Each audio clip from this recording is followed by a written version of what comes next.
tener una palabra de oración antes del mensaje en sí. ¿Oramos? Nuestro Dios y nuestro Padre, al encontrarnos con tu Evangelio, sentimos la necesidad de pedir tu dirección y tu guía, de pedir, Señor, la presencia de tu Espíritu, hablándonos en nuestras necesidades, no solamente necesidades como personas, sino como grupo de creyentes en Jesucristo, que espera en Él y confía en Él para la eterna vida que tú tienes preparada. Gracias te damos por esta fe, Señor, que es alimentada por tu palabra cada vez que la abrimos y la leemos. Por eso glorificamos tu nombre y te agradecemos esta suerte que tenemos de conocerte. Recibe nuestra gratitud por Jesucristo nuestro Señor. Amén. Las lecturas fueron bastante dispares al parecer, ¿no es cierto? ¿Se acuerdan del Salmo? ¿Cuál era el Salmo? El 8. Siempre me acuerdo la pregunta, ¿qué es el hombre? Para que Dios tenga memoria de él. Es esa criatura que leíamos en el Génesis, que la hizo para dominar sobre todos los seres de la creación. Y esto el hombre se lo tomó muy en serio. No solamente domina, sino que arruina también a la creación. Y el apóstol Pablo nos hablaba de un saludo de los hermanos, cómo debían saludarse en la congregación. Es decir, aquellos que de alguna manera seguían a Jesús, estaban de acuerdo con lo que Dios había ordenado y seguían a Jesús como el Dios hecho hombre, el Dios encarnado, el Verbo que se hizo carne en Jesús de Nazaret, la palabra de Dios hecha carne. Y esa palabra de Dios hecha carne en Jesús se despide, según el Evangelio de Mateo, con las palabras que últimamente acabamos de escuchar. Vayan a todas las naciones, prediquen el Evangelio, enséñenle las cosas que tienen que guardar, y yo estoy con ustedes todos los días hasta el fin del mundo. Yo quisiera poner énfasis en esta noche en 4 verbos. Sabemos por la gramática que los verbos indican acción. Los sustantivos son las cosas, los adjetivos califican las cosas, si son buenas o malas, lo que fuere, y los verbos señalan una acción, un hacer algo. Y hay 4 verbos que encontramos en este pasaje final de San Mateo, que sin duda es un agregado. En realidad,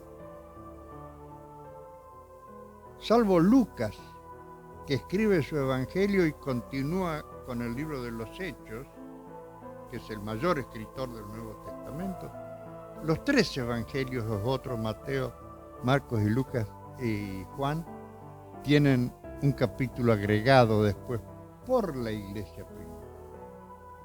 Porque fíjense en que esa fórmula del bautismo, bautícenlo en el nombre del Padre, del Hijo y del Espíritu Santo, no está en el libro de los Hechos de los Apóstoles.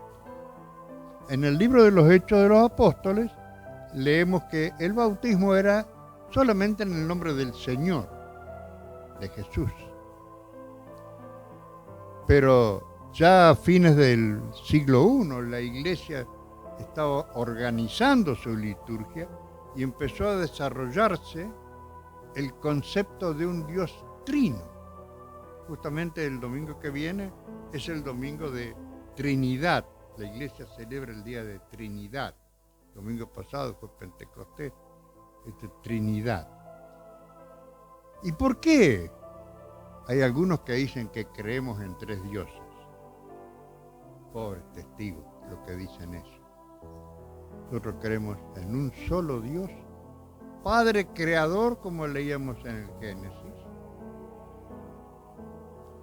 que sopla sobre sus discípulos y les da el Espíritu Santo para que tengan poder.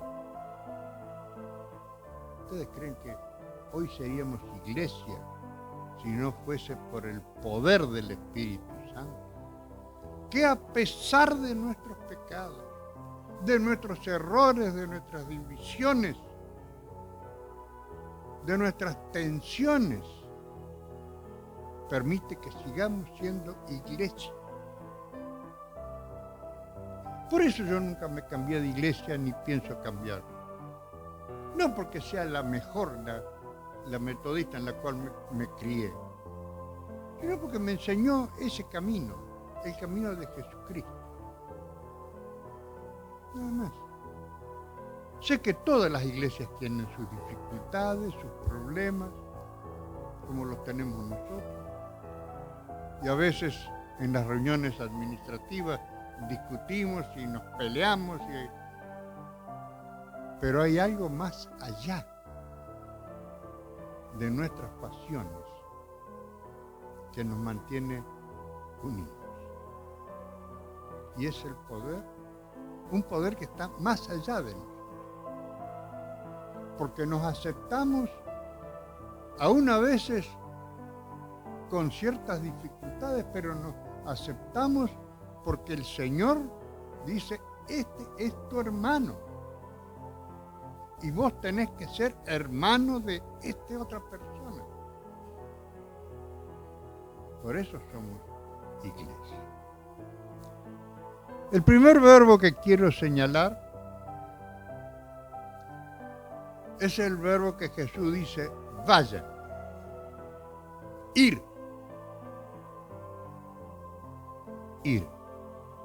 Jesús nos envía. Somos enviados. Y en este envío se resume el lugar de la iglesia.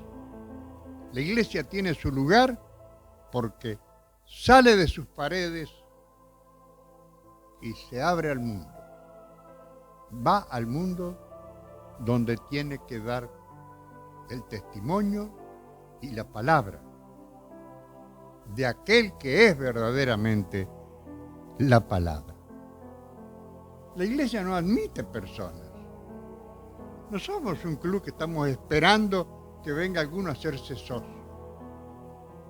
A veces cae alguno descolgado, pero no es esa la función de la iglesia. La función de la iglesia es estar presente en el mundo.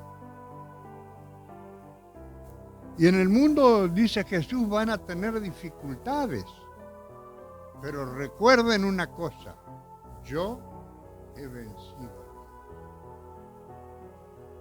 Por lo tanto,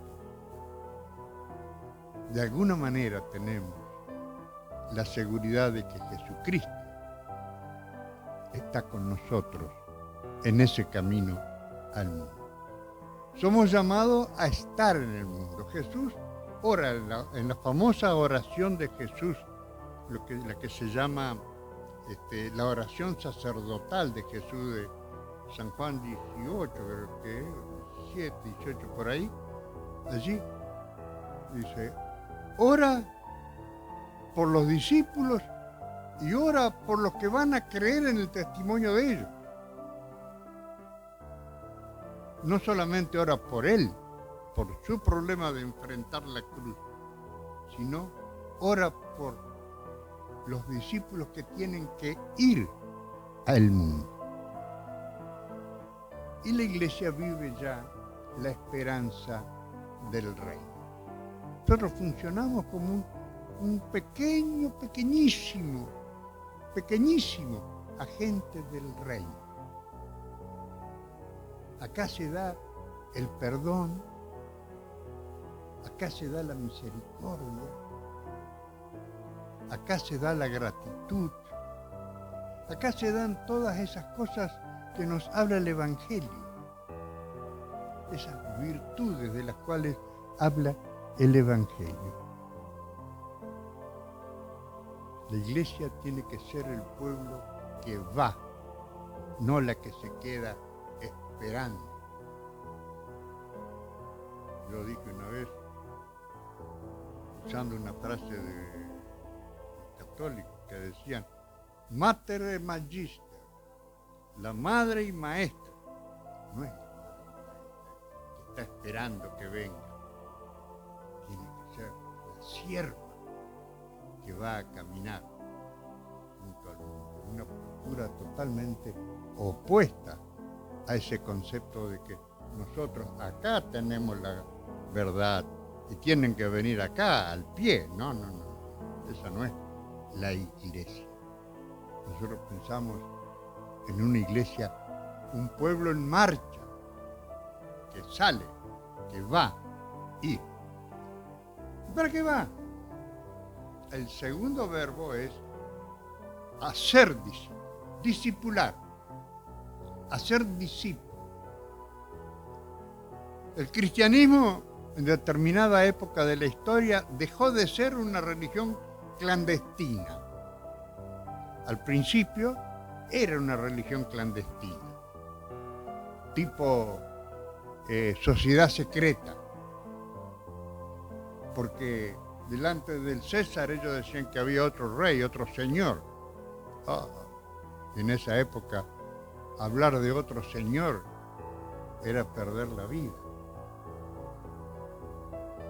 Y la iglesia dejó de ser la que estaba escondida y salió a ser discípulo, dejó de ser una religión clandestina, pasó a ser un elemento importantísimo de la cultura occidental.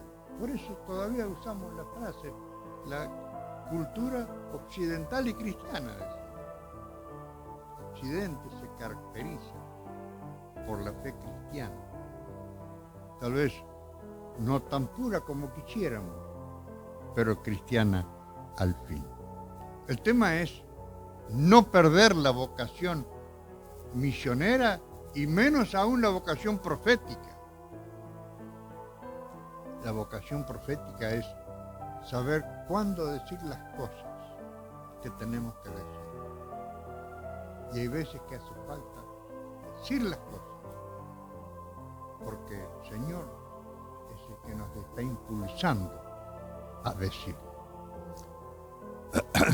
En muchos lugares, ser cristiano simplemente es un signo de estatus.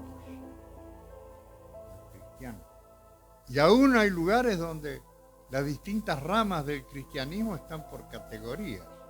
En los mismos Estados Unidos, la iglesia presbiteriana está por encima de otras denominaciones. La iglesia de los metodistas está como cuarta o quinta en el ranking ese que hacen alguna gente de la importancia de las iglesias en algunos lugares. Pero nosotros no nos guiamos por eso. Nosotros lo que tenemos que hacer es salir y hacer discípulos. Es decir, buscar seguidores de Jesús. No seguidores nuestros, no seguidores míos, sino seguidores de Jesucristo. Tenemos que señalar al Maestro. A Él tienen que señalar. Y hacer discípulos es más que una confesión de fe, es un seguimiento, es una obediencia, es un estar pegado a la fe. Porque un discípulo se hace en el camino de la obediencia, se hace en el camino del servicio al Señor y en la participación de la comunidad de fe, donde se vive bajo la dirección del Espíritu Santo, no bajo la dirección de un líder terrenal, bajo la dirección del Espíritu Santo. Entonces fíjense en que los discípulos cuando eligen a Matías, ¿qué dicen los discípulos? ¿Cómo dicen los discípulos cuando Sí, posiblemente tiraron una tabita, el hueso de la tabla, posiblemente. Creo que los dados no se habían inventado todavía, pero echaban suerte. Pero, ¿cuál es la frase que utilizan los discípulos? Dicen, nos ha parecido bien a nosotros y al Espíritu Santo hacer tal cosa. ¿Qué seguridad? De que lo que estaban haciendo era realmente bajo la dirección del Espíritu Santo. La suerte que cayó en Matías era lo de menos, porque había 3 o 4 propuestos, todos con las mismas condiciones. Tenían que haber sido testigos de la resurrección, haber estado en el camino del Señor, tenían que rendir 3 o 4 condiciones y había 3 o 4 candidatos. Y echaron suerte, que era lo que se hacía en la época. La ropa de Jesús la reparten echando suerte también, soldados. Y así fue como pudieron los primeros discípulos decir, nos ha parecido bien a nosotros y al Espíritu Santo. Que nosotros podamos decir, nos parece bien a nosotros y al Espíritu Santo que hagamos tal cosa, que hagamos tal proyecto, que cumplamos tal tarea.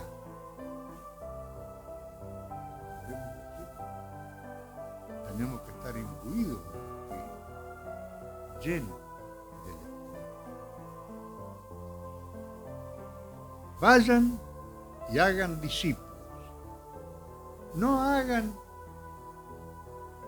gente fanática que me siga por seguirme. Hagan discípulos. Y sabemos que el discípulo es el que va por el camino del maestro. Eso se usa hasta el día de hoy con los maestros en las universidades. El discipulado es aquel que sigue el camino de su maestro. ¿Y qué lo tienen que hacer con esa gente que ellos consiguen ganar? Si podemos usar la palabra ganar. ¿Qué tienen que hacer?